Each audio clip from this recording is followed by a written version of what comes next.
Greetings, royal family. I'm back. Thanks for clicking on the video. Welcome back. It's morning time. It's Monday, October the 12th, the year. Yes, we're still in 2020. Believe it or not, we are still in 2020. So happy Monday. I'm high off caffeine. I'm alive. All praises to the Most High. Hopefully, all of you are having a glorious morning so far. If not, maybe by the end of this broadcast, you will. So as you're coming in, please pay your admission fee, hit the like button. You want to pay a little bit extra, share the video to your social media platform, share it with a friend, share it with a coworker. Just don't get written up. And drop down in the comments section and comment throughout the broadcast. If you're watching the replay, same rules apply. So on today's Morning Boogie lineup, Cardi B was in the news all weekend. She had her birthday bash.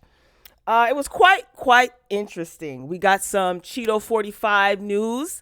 Cheeto45 said he got that glow like he is Bruce Leroy. So I'm going to touch on that. Of course, we got shenanigans and nonsense and a couple of other little hot topics. So make yourself comfortable. Don't forget to hit that like button. Please. And comment. Say hello. Give me a good morning. All right, so before we even really get into any of the topics that I have on my lineup, we got to give a congratulations to the Los Angeles Lakers. So they are the NBA Finals champions, right? I didn't even know that there was a game. What was the game yesterday? I had no clue. So they defeated the Miami Heat. Ouch. Yikes. So I know a few people are a little bit tight, aka upset about that, but there's always next year.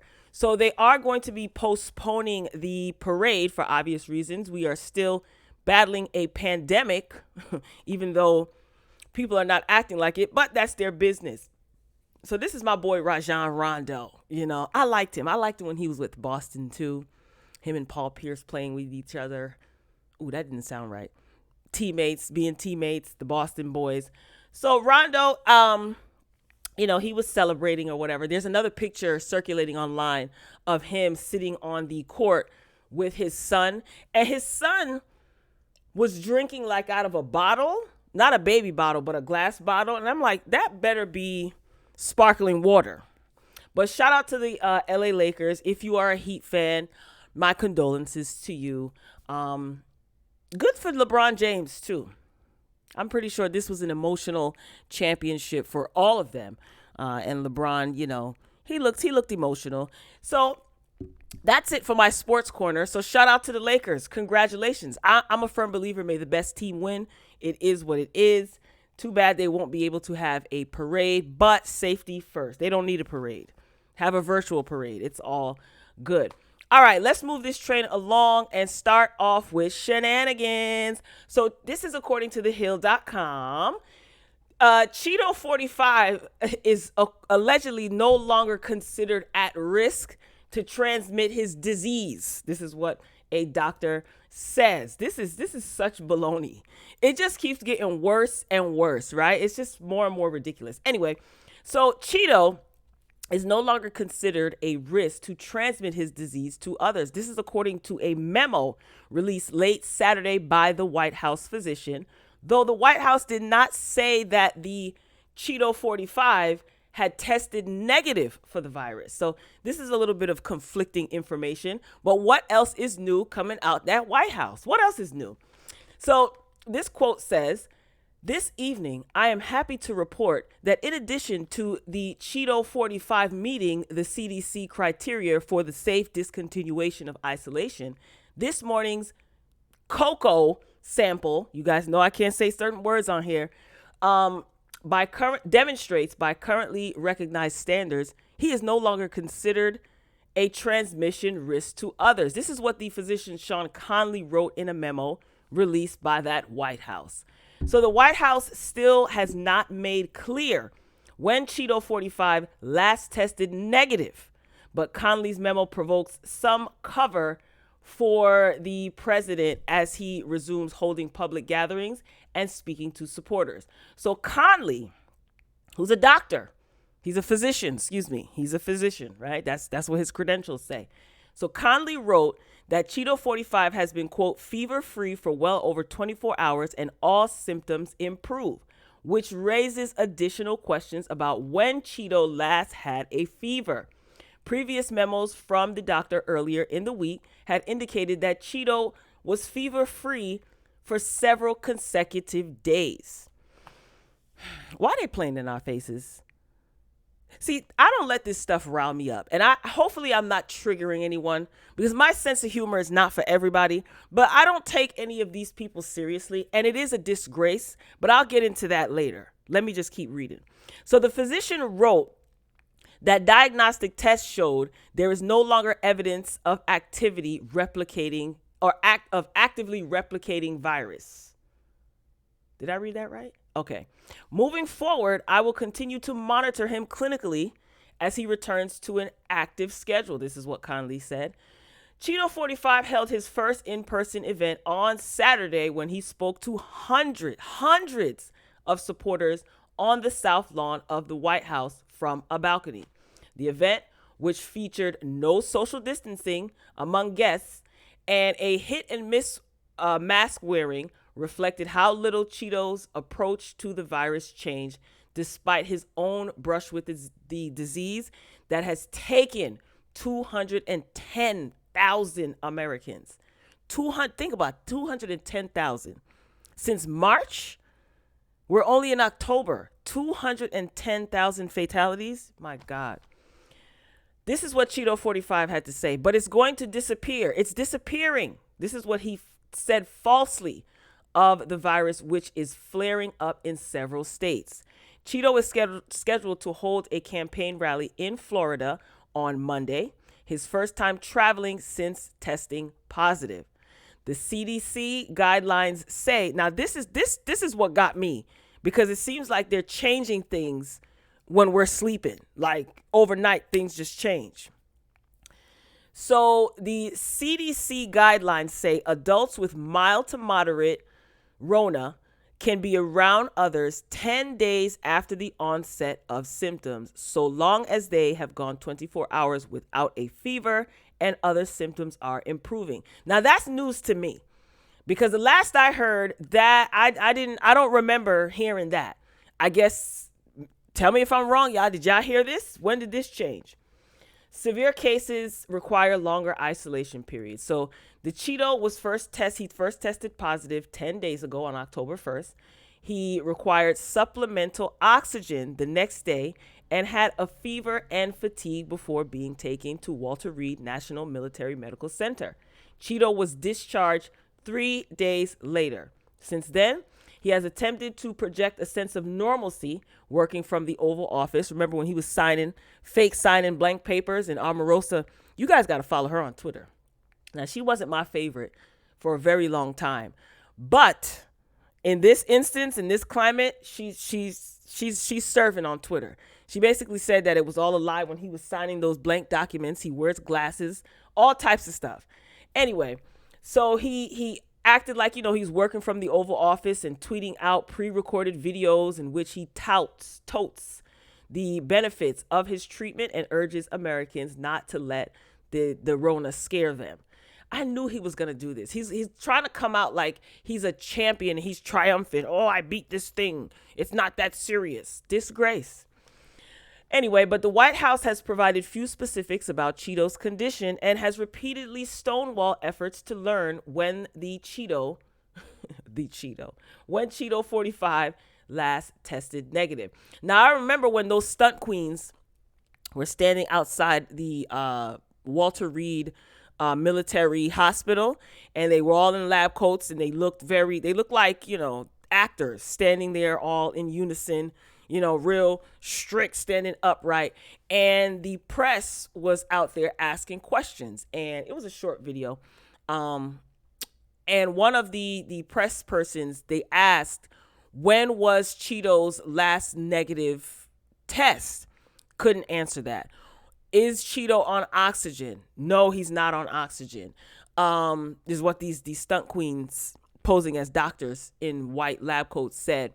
And someone else also asked the question, what was his fever when he was admitted into the Walter Reed military medical facility? Can't answer that. So what are you giving a press conference for? Now he was on supplemental oxygen when we were told before that he was not receiving any oxygen whatsoever. He's healthy. His breathing is normal. I didn't hear anybody ask his O2 stats, but whatever, all a bunch of foolery. Trust me, we're getting the foolishness out of the way. But there's more, y'all. There's more. Now, see, I like this article much better. This is according to TMZ.com. Cheeto says, I got a protective glow because I'm immune from the Rona. So he thinks that he is Bruce Leroy Green. He got the glow. If you don't know who Bruce Leroy is, that is the character from one of my favorite movies, The Last Dragon. So Cheeto says he now has a protective glow. His way of saying that he somehow has immunity from the virus. So he was on a show called Sunday Morning Futures, and he said that he believes he now has immunity from the Rona. He did not say if his tests are now negative. Of course, he's not going to say that. It's possible that his doctors were able to measure the level of Rona in his system and make such a determination. But his doctors have been mum for nearly a week. So again, as I said before, Monday and Tuesday and Wednesday, he's making his rounds, trying to spread this thing to people. That's what it seems like to me. And his first stop is Florida. Yikes. Okay. He tried shading Joe Biden on the show that he was on, saying that it seems like I'm immune, so I can go way out of a basement. Fact is, Biden's been out of his basement for weeks. This is what TMZ is writing. He's been able to campaign because he's been wearing masks and socially distancing. So he didn't get the Rona and land in the hospital like Cheeto-45. But this killed me, though. He says he has a protective glow. What? Ooh. I can't take this guy seriously. I'm sorry. I am so sorry for those who this may trigger. I can't. I refuse to take him seriously. Now, his attitude toward his treatment has alarmed doctors and scientists who believe he continues to send an incorrect, dangerous message about the perils of the virus. Cheeto45, who called the virus, quote, a blessing from God, has been a terrible patient leaving his hospital bed for a drive-by rally, going back to the White House without wearing a mask, working in the Oval Office rather than self-isolating, holding a rally on the South Lawn, and so on. He's also oblivious to the fact that he's gotten better medical care than virtually any American. And he even admitted, if he went untreated, he would have kicked the bucket. Now, that's the part that I want to get a little bit serious about. He's around here, driving in his little motorcade or his van or truck or whatever it is, waving at people, driving around the hospital, waving like this is some sort of damn pageant. And there have been more than 210,000 fatalities in this country. You have people who don't even have access to good medical care at all. There were people that were turned away from hospitals with visible symptoms of this Rona, and they were turned away, sent home, and told to isolate themselves and self-medicate. And here he is being a clown about this. All I have to say is this what you consider a leader? I'm sounding like I'm campaigning for the Democratic Party, right? But this guy, there's no leader in his bones, in his wig, in his protective glow. He is not the epitome of a leader. However, he's not the epitome. There's no however. He's not the epitome of a leader. I'm spending too much time on this, but the protective glow, that really got me. I cannot take this guy seriously whatsoever. And then did you guys hear about his taxes? And then did you also hear it was revealed who is supporting him, giving him money? Moving along. Let's move this along. If you're coming in late, welcome to the Morning Boogie. Please hit the like button, drop your comments, tell me what you think. I did not mean to trigger anyone. I'm going to keep saying that because I know that not everyone has the same sense of humor or looks at things the way that I do. I'm not ignorant to that. but I cannot take that man seriously whatsoever. I can't. And I feel like whatever it is that he gets, he brought it on himself. So moving along, this is according to people.com. Cardi B defends Offset from fans amid divorce. Now, Cardi B said, look, I don't care. You're not going to talk about my baby father. Okay? So she is defending her estranged husband, Offset, from fans. In a since deleted tweet, the WAP rapper said that while she doesn't currently speak to Offset, she'll still defend him. Now, this article is from the 8th of October because they're definitely speaking all right, and probably a lot more. So Cardi says, I don't give a bleep if you don't like him. This is what she wrote in response to a fan who said that it's the fans' right to drag the Migos rapper. And she continues, I don't talk to him, but you're not going to disrespect my child father. I will slap the bleep out of you in courtesy. You see that there? Of Culture. Culture is the daughter that Offset and Cardi B share. She's 2 years old. She said, if I kick the bucket, go broke, you not the one that's going to raise my kid. And you not the one who pays for her. Bleep. So as you know, she filed for divorce from Offset last month, saying that their marriage was irretrievably broken. Now, you know good and well she didn't write that, but that's neither here nor there. And there are no prospects for a reconciliation. Reportedly, after finding out the rapper had been unfaithful yet again, and people confirmed this at the time. So this is the tweet that I just read. Now, what happened was someone says, we don't like Offset, sis, and it's our right to drag him when we see fit. So that's why she responded the way that she did. Now, a few days after filing, Cardi, she denied rumors that the divorce was because Offset got someone else pregnant. Those rumors were circulating online because they assumed that, she filed for divorce because he was cheating again. And then there were allegations that he got someone pregnant. Cardi said that's not true. So Cardi and Offset split follows previous accusations of Offset's infidelity. In January, just to take a trip down memory lane, in January 2018, Cardi outwardly confirmed Offset was at the center of a sex tape cheating scandal after rumors of a video and alleged liaison with another woman surfaced in December 2017, 3 months after the couple had secretly tied the knot. Now, the couple, they split later that year, but reconciled in January 2019, and people confirmed that at the time.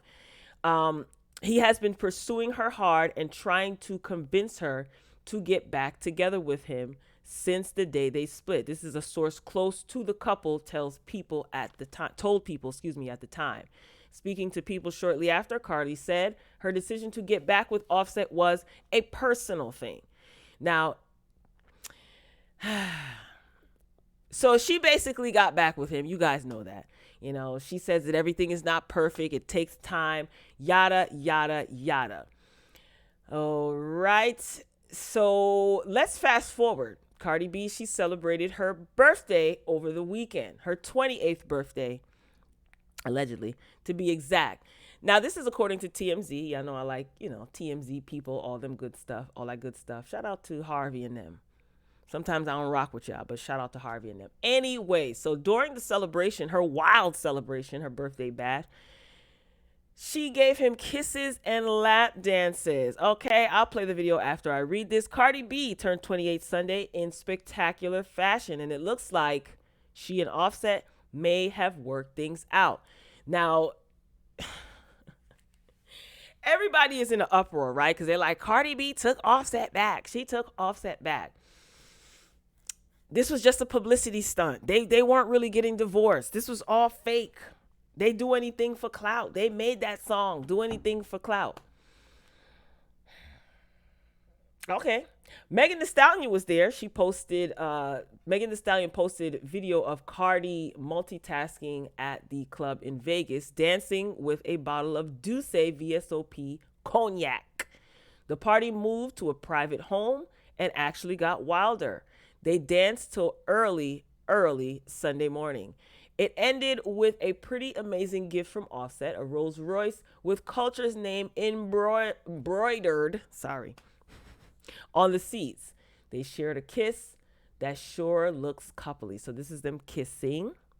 So basically, Offset bought Cardi a Rolls Royce. There was a baby seat in the back.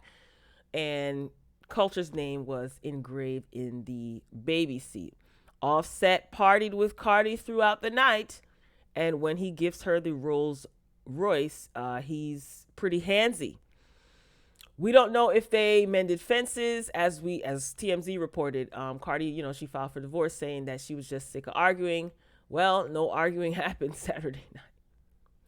Also, Cardi posted a video Friday of a billboard that read, "Happy birthday, mommy, love Culture." The video includes a picture of Cardi and Culture wearing pink getups, along with sunglasses and purses. She captioned, "Thank you, sir. I love it. Seems like the billboard was Offset's doing." So this is what she posted.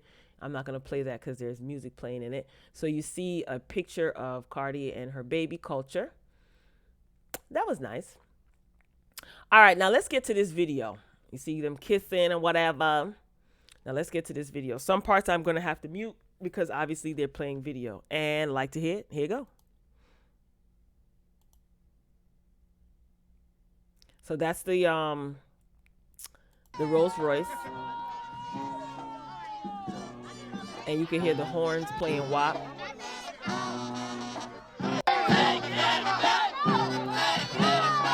That's Offset. There you go.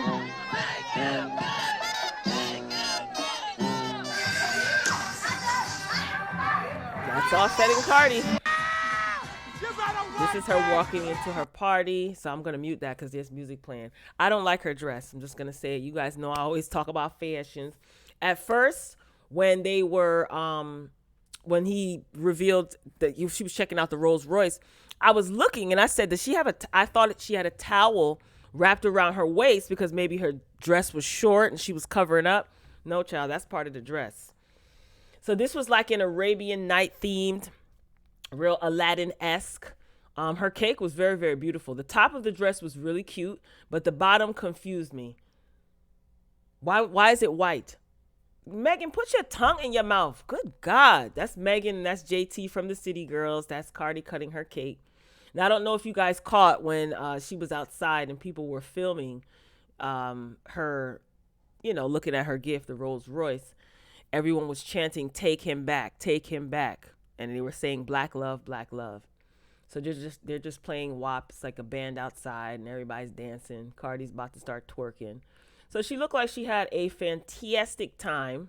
There's more videos, other videos circulating online, but she looked like she had a fantastic time at her birthday. Happy birthday to you. Yeah, Megan Thee Stallion was there. There were a couple of other people there as well. It was interesting seeing Megan Thee Stallion and JT from the City Girls taking photos together. And JT did tweet, I saw it this morning, "I love Megan," or "Megan is so cool," or something like that. So that's good that I guess that they're getting along. That's quite interesting. But this whole Cardi and Offset getting back together or whatever, look, if she gonna get back with the man, she gonna get back with the man. There is not a thing that anybody can do or say. Her fans can't stop her. Why can't I get rid of this? Her fans can't stop her. They can't convince her of not getting with him. If she want to be with the man, she be with the man. He's still her husband. Not to mention, I'm pretty sure that she was inebriated. It is her birthday. So it is what it is. If she want to get a little bit of, little thang, why not? That's your man, right? You want to risk it? He's cheating. You saying that he's cheating. He's doing this. He's sleeping with other people. It is what it is. I guess it's better to dance with the devil that you know. I don't know in some cases, but I didn't like her dress. I was confused at the bottom. I don't know why it was white. If it was gold and it had kind of like the same material as the top, then maybe. But even if it was black, maybe. I don't know. I was confused. Like I said, I thought it was a towel that was wrapped around her. But she looked great. She looked happy. She looked like she was having fun. Why not? Turn up. It's your birthday, right?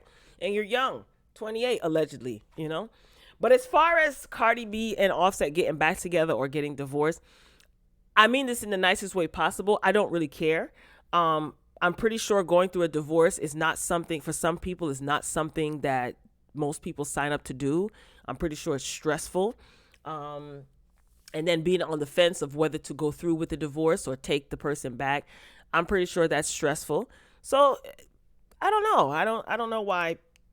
I don't know. Everybody has their opinion, I guess. But it doesn't move me because this is something that we see all the time, right? In our personal lives, we know people that do this. In media, in the entertainment world, we see people do this. We don't know what goes on behind closed doors. Like I said, I mean this in the nicest way possible. I don't really care. If she stays with him, that's on her. She breaks up with him, that's totally on her. Only concern that I have, or the only thing that I care about, is, you already know, the mental health, physical safety, physical health of that precious 2-year-old little baby. That's it. That's all. All right. So tell me what you think. Drop down in the comments. Moving along. Oh, no, not my line. Still on TMZ. Phil Collins. This I thought this was very interesting. Phil Collins, like, why are you talking about Phil Collins? I grew up listening to Phil Collins, okay? My parents, they played Phil Collins in the house. So this is very interesting. So Phil Collins is sending his ex-wife an eviction notice after her alleged secret wedding. Now, this is wild. This is just straight up ghetto. So Phil Collins, he is booting his ex-wife out of her crib because he says he owns it and he's tired of her BS. So sources close to the famous drummer and singer-songwriter tell TMZ his long rocky relationship with Orianne is officially over.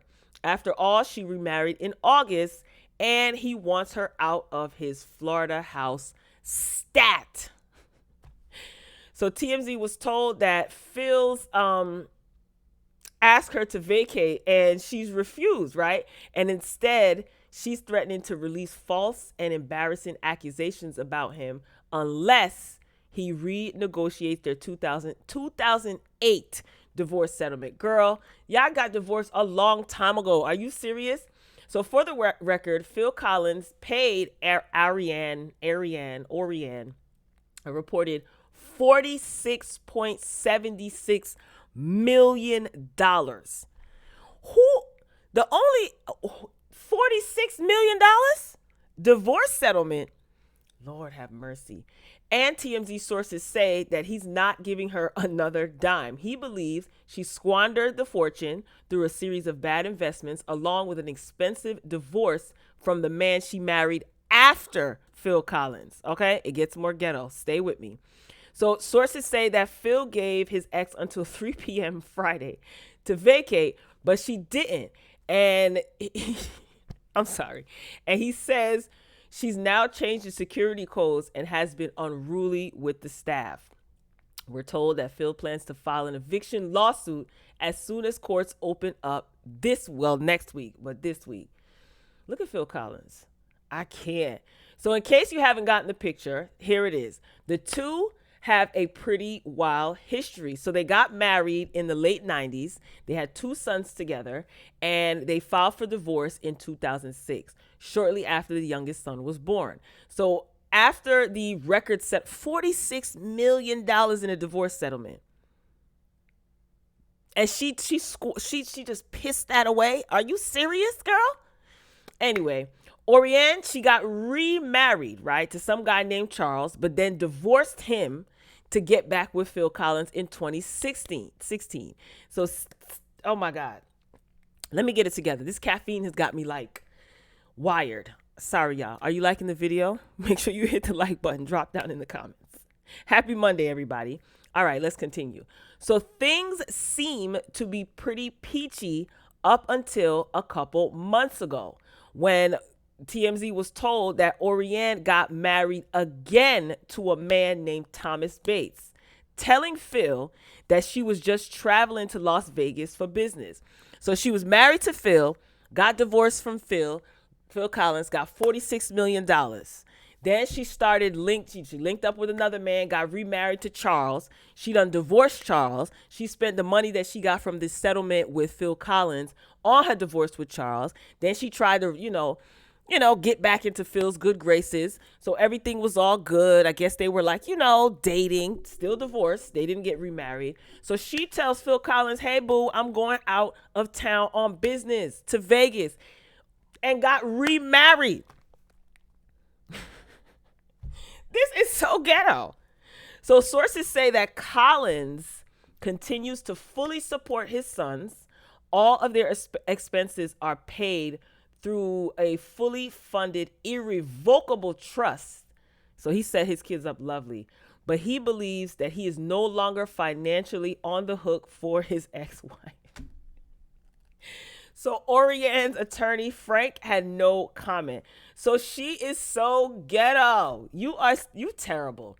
This man gave her $46 million when they got divorced. You got remarried, divorced your second husband, used some of that money that you got from your first marriage.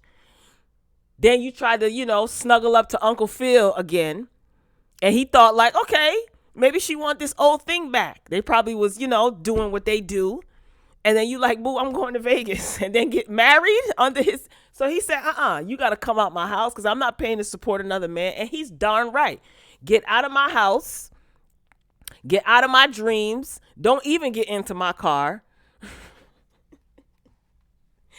This is so, I don't know why this tickled me so, but that's wild. You see how people do?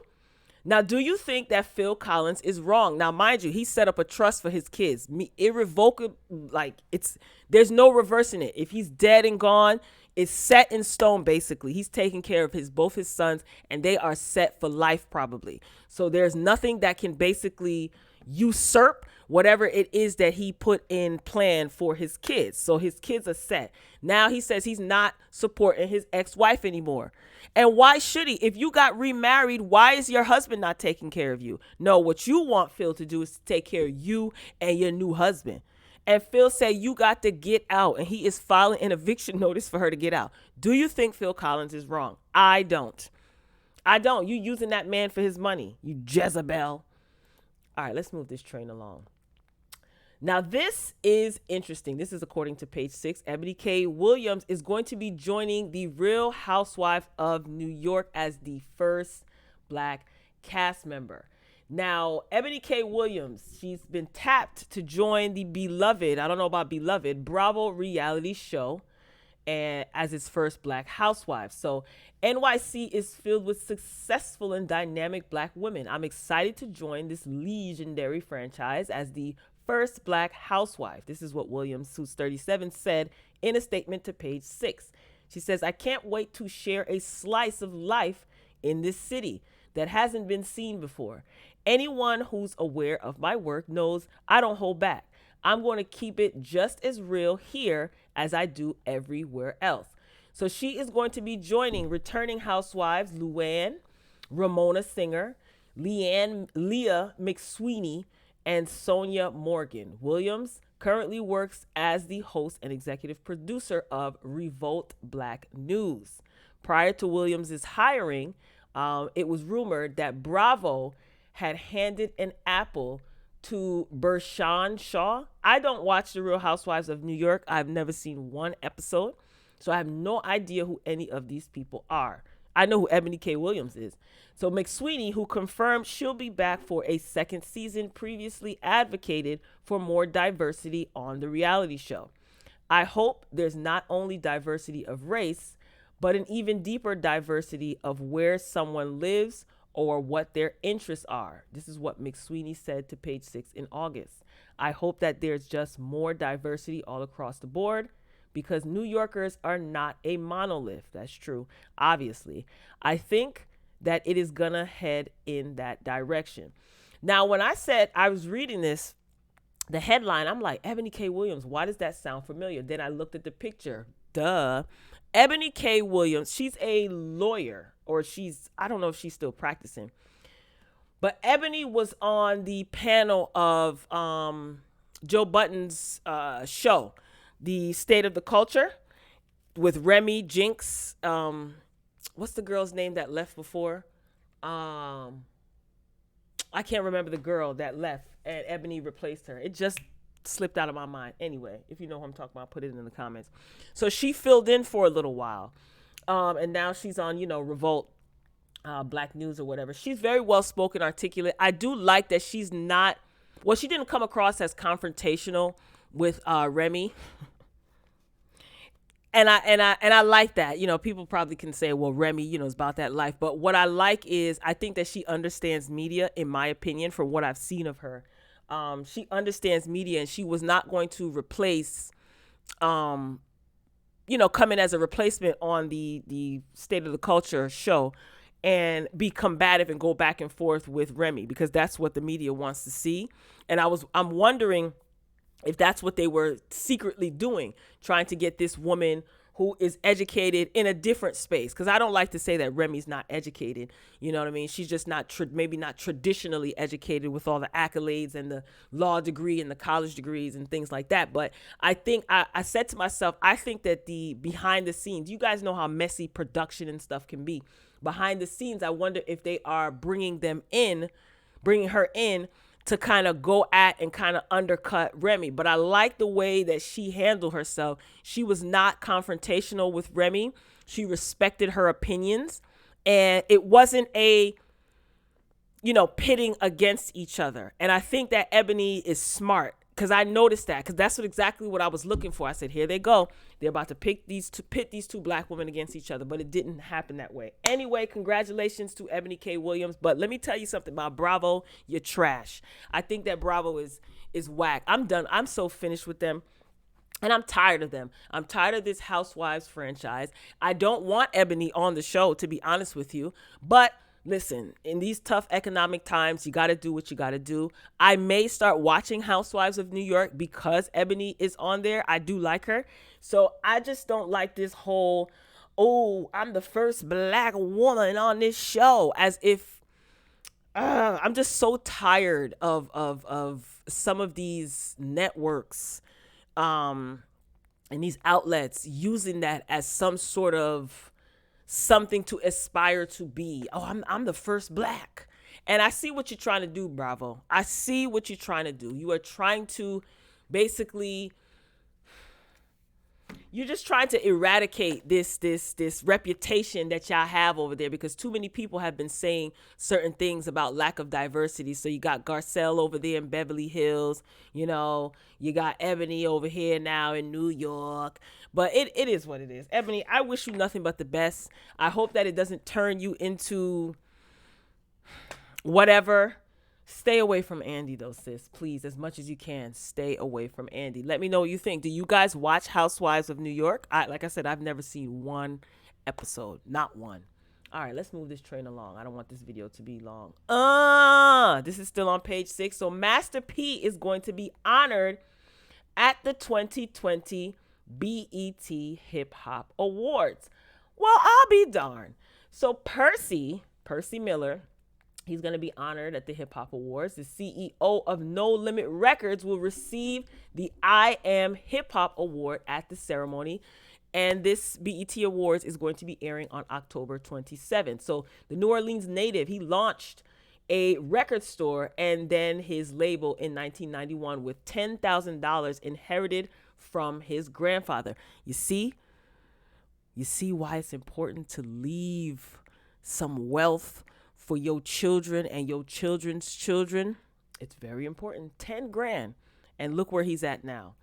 Anyway, this year the show will promote, oh no, y'all didn't.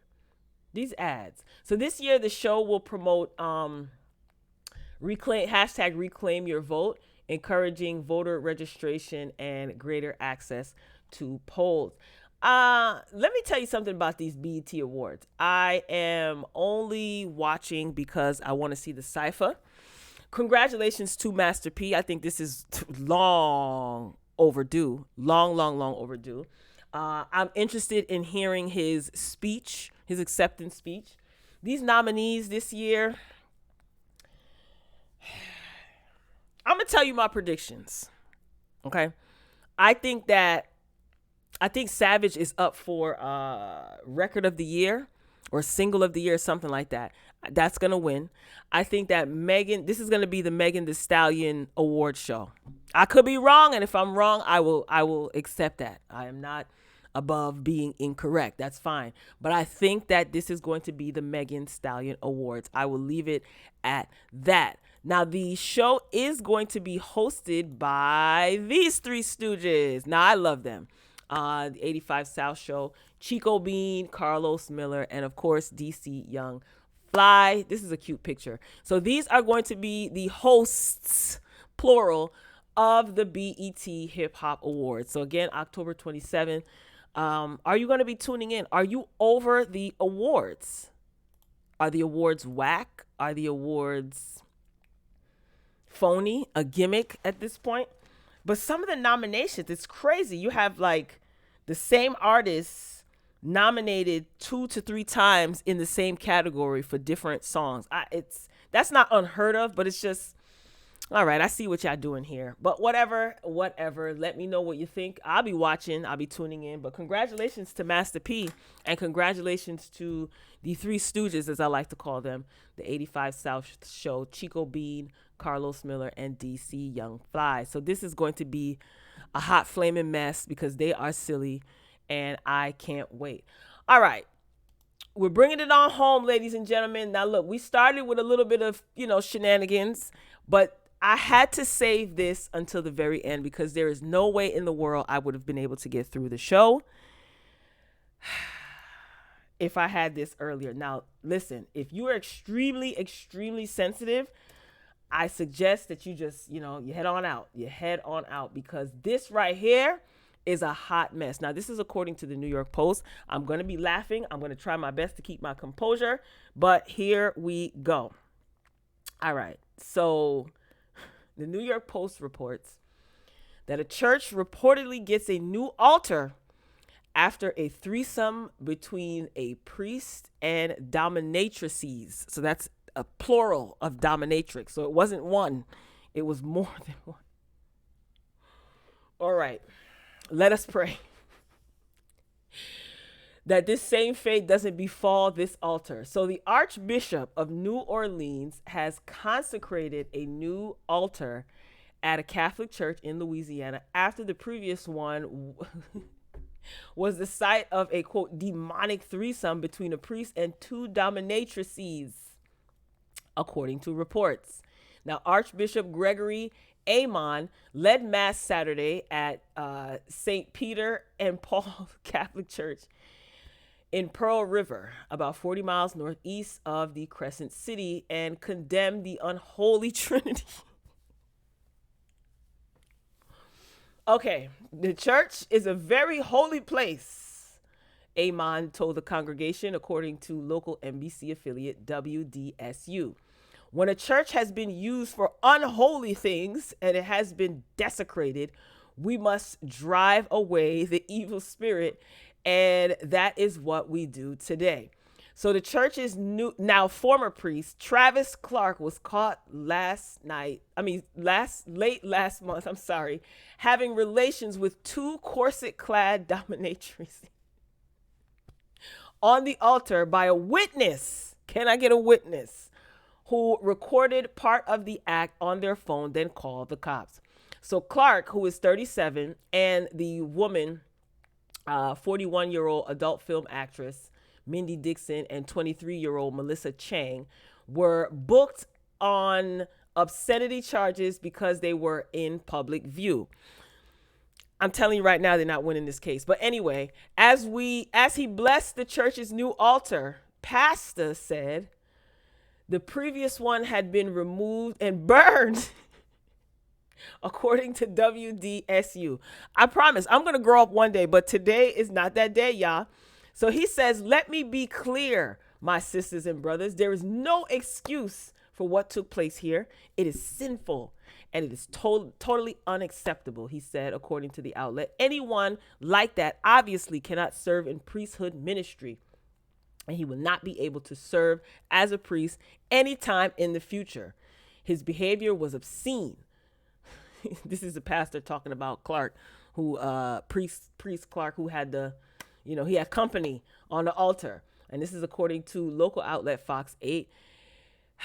His desecration of the altar is demonic. Now, Bradley Phillips is an attorney representing both Dixon and Chen. Those are the 2 ladies. Said in a statement to the outlet that the women were consenting adults who are now being dragged through the mud. It is very regrettable, and Miss Dixon and Miss Chang are being presented to the world as criminals when in fact they have done nothing wrong. The fact that this involved a priest or took place in a church is completely irrelevant. The only pertinent question is if it took place in view of the public. Clearly, that is not the case. The evidence will show that an individual had to enter the church's private property. I'm sorry, y'all, and look through a window to see what was taking place. Good point. By definition, then, it was not in public view. Now, I'm not co-signing none of this. I'm just saying that this lawyer has a point because these women are being brought up on obscenity charges, and I don't know if that's jail time or fines, but they weren't in public view, technically. Anyway, the fact that Miss Dixon and Miss Chang are being vilified like this is quite frankly appalling, Phillips continued. He's the lawyer for the two women. I understand that people may be upset by this situation, but that does not make this conduct illegal or criminal in any way. I would implore anyone seeking to pass judgment to direct their energy elsewhere. Okay, I got through that. I was laughing uncontrollably when I first read this. Okay, so the lawyer does have a good point, though. They were in the church. They were on the altar in the church, right?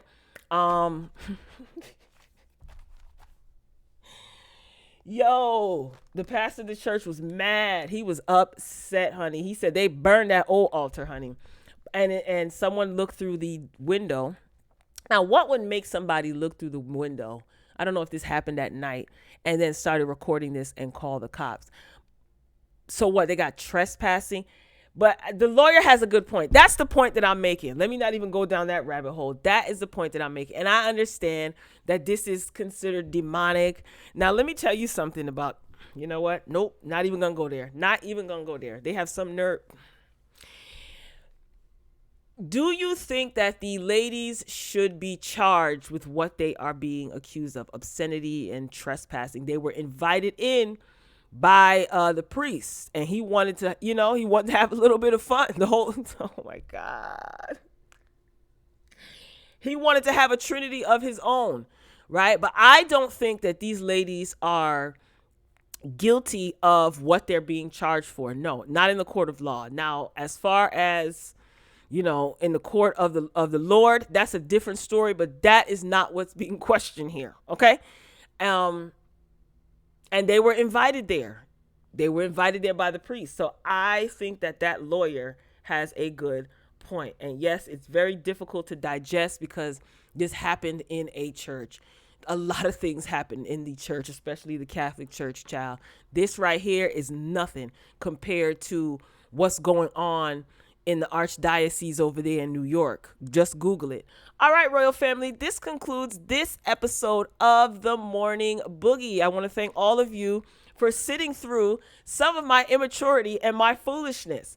Let me know what you think in the comments. Hopefully I made you laugh, made you giggle, and brighten your day. I hope you have a prosperous, healthy, positive, and splendid rest of your Monday. I'm definitely going to be back. So if you haven't done so already, please hit that subscribe button. We definitely are growing. We want to continue to grow the Royal Family. And also make sure you click that little bell, notification bell, select all. This way, you'll be notified each and every time I upload and you won't miss out. So drop down in the comments. Let me know how you feel about any of the foolishness that we talked about today. If you're watching the replay, same rules apply. So I'm signing off, Royal Family. I love you for watching and listening. And let us pray. Let us continue to pray, okay, for all this nonsense. All right, that's it. That's all I got. Ain't got no more. I'm signing off. And until next time, folks, as always, peace.